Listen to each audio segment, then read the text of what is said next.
Ta-da! Ta-da! Ta-da! Ta-da!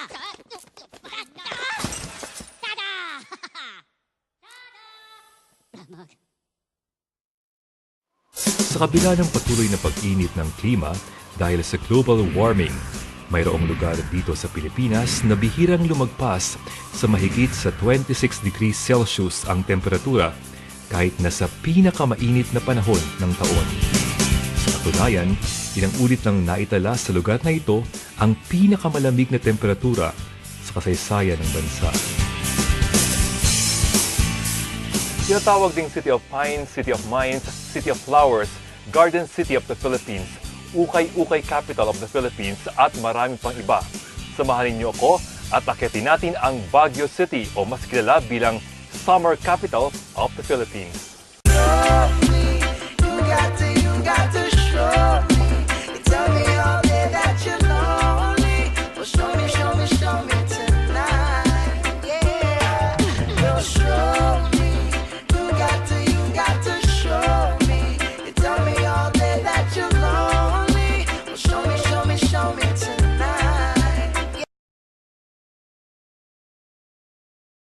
As part of our history, dito unang naganap yung assembleya ng mga nagtuturo or the teachers led by the Americans din at the time dyan sa teachers camp.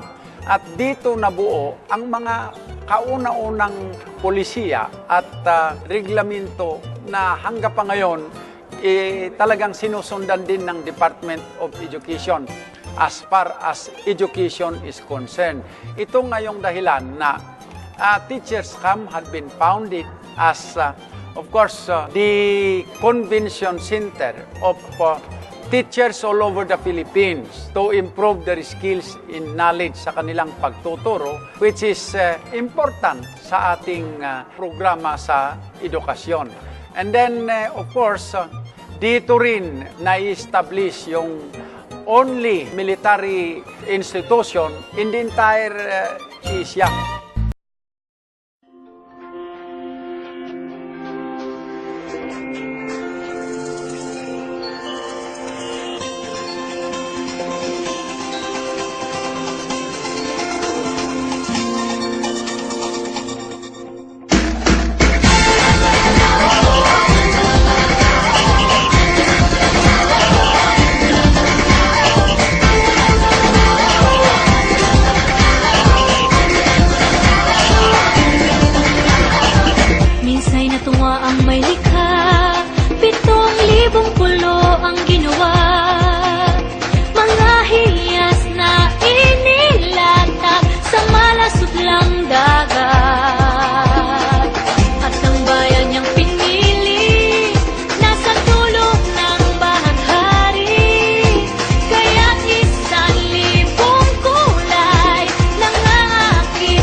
What is this I'm feeling? If you wanna leave, I'm with it.